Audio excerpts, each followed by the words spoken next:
Bonjour à tous, c'est Jenny Garden, je suis médium énergéticienne et je canalise les messages de votre âme, de votre flamme jumelle ou de l'âme de quelqu'un que vous connaissez pour avoir des explications sur ce qui peut se passer par exemple dans la matière. Donc si cette prestation vous intéresse, vous avez toutes les infos en barre de description sous la vidéo. N'hésitez pas à revenir vers moi en cas de besoin ou pour des informations. Ici, je vais vous partager le message d'un runner pour cette chaser. Message qui a été diffusé à la chaser et je les remercie tous les deux pour leur acceptation, pour leur accord de la diffusion de ce message. Tout ça dans le but de vous aider dans vos propres parcours.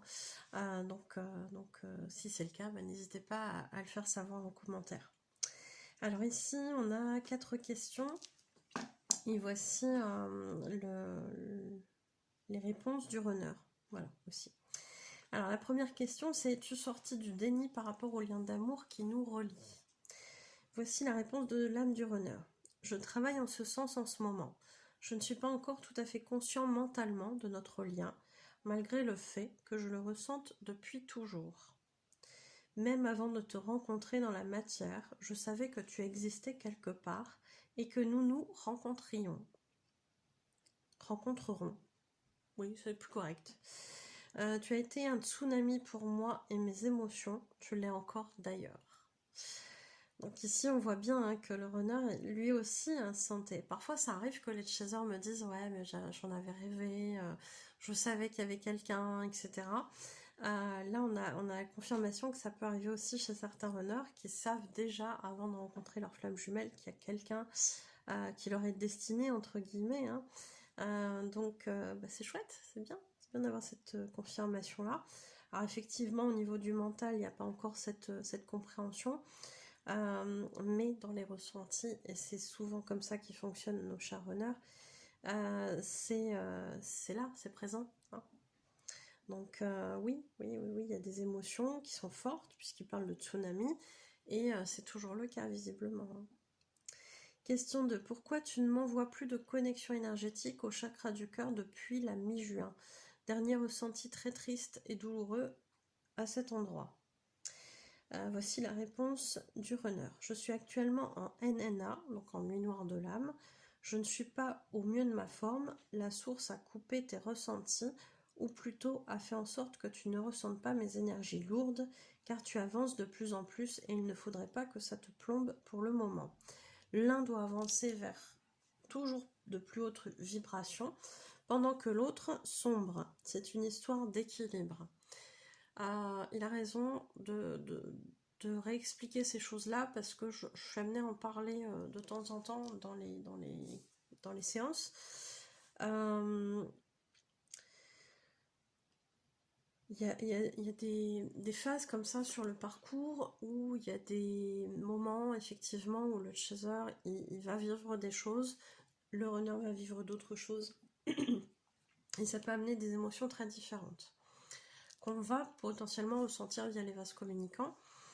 Et c'est vrai que parfois la source coupe, parce que quand un des deux est trop dans le côté plombant, ça peut être coupé, parce que l'autre n'a pas toujours à être impacté par ça. Parfois ça arrive qu'on ait besoin d'évacuer des choses pour notre honneur. Donc c'est vrai qu'on va ressentir ces choses-là, mais parfois dans l'évolution du parcours, et notamment quand on est entre guillemets en deuxième partie de parcours, on va avoir tendance à rehausser ces vibrations et à essayer de les maintenir en haut, alors que le runner lui va descendre dans ses blessures, donc dans des émotions pas forcément évidentes, dans une nuit noire de l'âme, et en termes de vibration il va chuter. Donc pour éviter qu'il emmène via les vases communicants son chaser aussi profond que lui, on va demander à son chaser d'être le plus haut possible en termes de vibration pour descendre le moins possible. Grosso modo, si le chaser il est là, que le runner il sombre, il va descendre là, peut-être. Hein, voilà, un petit peu. Si le runner il est là, si le chaser pardon il est là, il va descendre moins. Donc il restera à un niveau vibratoire beaucoup plus correct, qui va rester dans le haut, hein, en termes de vibration. C'est ça que je veux expliquer. J'espère que c'est plus clair avec les, avec les signes. Mais ouais, il y a toujours un équilibre à garder, effectivement. Le chaser qui est en seconde partie de parcours, il va équilibrer aussi ses vibrations parce qu'il a besoin de garder des vibrations hautes pour que justement le runner il descende pas trop bas non plus. Et puis bah, pour continuer d'avancer en fait, hein, s'il est dans des vibrations très basses, le chaser, ça va être compliqué d'avancer, d'évoluer. Hein. Et pour que le parcours avance, il faut que le chaser il monte et qu'il se débarrasse de plein de choses, qu'il guérisse plein de choses. Donc ça, il peut le faire que en étant dans des hautes vibrations. Il va se délester de plein de choses quand il va baisser un peu, mais il va remonter après. Hein. Voilà. Question 3. Quelles sont tes intentions vis-à-vis de l'amour qui nous relie? Pour le moment, je dois travailler à mon bonheur et c'est pour cela que je suis au lavage à 3000 tours minutes. Mon ego n'est pas encore prêt à notre réunion. Mon âme sait que tu es le bon chemin vers lequel je devrais retourner. Mon âme souhaite vivre notre amour dans la matière au grand jour. Ce n'est qu'une question de temps. Donc, le lavage à 3000 tours minutes, c'est l'image de la machine à laver. Qu'on peut avoir l'impression hein, de vivre, hein, d'être comme ça en train de tourner, tellement on est bousculé par plein d'émotions, par plein de choses difficiles qui nous arrivent. Et visiblement, bah, c'est vrai que là, en mineur de l'âme, on peut comprendre qu'il ait cette impression d'être vraiment bien remué. Donc c'est quelque chose qui va l'amener effectivement à aller de plus en plus vers son propre bonheur. Mais au niveau de l'ego, il y a probablement encore beaucoup de résistance et c'est ce qui l'amène à dire bah, je suis bien remuée quoi. Hein. Donc oui, l'âme, elle sait ce qui va se passer. Il y aura certainement réunion de la manière dont il en parle et visiblement ce n'est qu'une question de temps. Mais encore faut-il faire ses propres guérisons aussi, hein, d'un côté comme de l'autre. Hein. Donc oui, il y aura bien une histoire au grand jour, d'après ce qu'on comprend. On en est ravis pour eux d'ailleurs. Question 4. Tu t'es dégagé de l'emprise de magie noire d'une tierce, on va dire, de son emprise psychologique, d'amies jalouses et mauvaises conseillères qui avaient essayé de t'éloigner de moi. Donc, on a une tierce, effectivement, qui n'est pas forcément une tierce sentimentale, d'après ce que j'avais cru comprendre. Mais il y a quand même une tierce là dans l'histoire. Donc, qui a amené de l'emprise, qui a amené de la jalousie, qui a été là pour essayer de faire casser la relation entre les deux, flammes jumelles. Alors, on a, oui, des tierces qui ont pour mission, elles sont pas forcément conscientes, hein, de casser hein, les couples de flammes jumelles, de les éloigner, etc. Quand on doit se réunir, de toute façon, on se réunit. Hein. C'est qu'une question de temps, ce n'est qu'un frein supplémentaire qui va nous faire perdre un peu de temps dans la matière, mais la réunion, elle se fera quand même. Hein. Mais malgré tout, il y a des obstacles, il y a des résistances qui peuvent se mettre via certaines tierces, effectivement, qui peuvent parfois aussi balancer effectivement de la magie noire, alors consciemment, inconsciemment, soi-même ou en le faisant faire. Ça arrive aussi malheureusement. Donc ça, il y a des choses qui font qu'on peut nettoyer hein, ces choses-là. Donc moi, je le fais, hein, par exemple en soin, et on va couper pas mal de choses avec ces personnes-là. Donc ça arrive. Et c'est important de savoir que ces personnes-là existent parce que ça nous amène aussi des forces supplémentaires. Hein. Quand on est dans la lutte, quand on se défend, etc., on comprend qu'on a aussi une force supplémentaire pour avancer. Donc, ici, voici la réponse du runner. Je n'en suis pas encore totalement libérée, mais j'ai pris conscience qu'elle ne m'apportait que de la lourdeur. Mon petit tour en machine à laver est aussi présent pour m'aider à faire le tri entre les bonnes et les mauvaises personnes de mon entourage. Donc, même si c'est pas forcément libéré, on voit que c'est en cours, qu'il a compris certaines choses, et ça c'est pareil, hein, sur le parcours, chaser comme runner seront amenés à faire du tri dans les relations, parce qu'il y a des personnes qui vont pas forcément nous suivre dans notre évolution, et puis il y a surtout des personnes qui sont pas forcément bonnes pour notre évolution. Ça veut pas dire qu'elles ont forcément des mauvaises intentions, c'est juste qu'en termes de taux vibratoire, ça colle pas. Donc à ce moment-là, la vie va faire en sorte que y ait un tri qui se fasse tout seul ou qu'on doit faire nous-mêmes. Oui, quand on sent quelqu'un nous amener de la lourdeur, en général, c'est pas super bon signe. Ça peut être un bon avertissement qu'on ressent. Donc il lui dit aussi, le tri a déjà commencé mentalement, le reste suivra dans la matière lorsque j'aurai repris des forces. On a des runners effectivement qui, à force de se faire bouffer leur énergie par leur tierce, qu'elle soit sentimentale ou pas, n'ont plus du tout la force de faire quoi que ce soit. Hein, c'est aussi pour ça qu'ils mettent du temps à bouger dans la matière, parce que il faut qu'à un moment donné ils reprennent aussi des forces, comment je pourrais dire, de la motivation, la motivation entre guillemets, mais plus dans le sens je suis capable de. Hein. Et ça c'est quelque chose qui arrive par la suite quand ils commencent à guérir leurs blessures, etc. Donc oui, avant de faire ce tri, il y a déjà une compréhension qui se fait mentalement pour après mettre en action ces choses-là. Donc ça aussi c'est qu'une question de temps, ça va suivre au niveau des actes par la suite. Et voici le message libre qui a été transmis à Seth Chaser. Je suis désolée si je te semble fuyant vis-à-vis de toi. J'ai encore quelques peurs et quelques résistances qui sont présentes. Donc les résistances et les peurs, elles viennent de l'ego. Hein.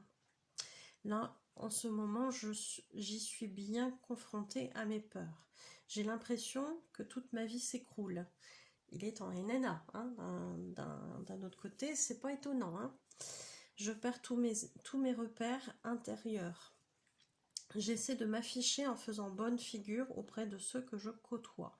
Certains n'y voient que du feu et d'autres sentent, me demandent si je vais bien en insistant. Mais je continue à faire bonne figure et ils finissent par penser qu'ils se sont trompés. De quoi je me mêle, hein ? J'ai pas envie qu'ils me forcent à aller en profondeur en moi, car c'est déjà douloureux.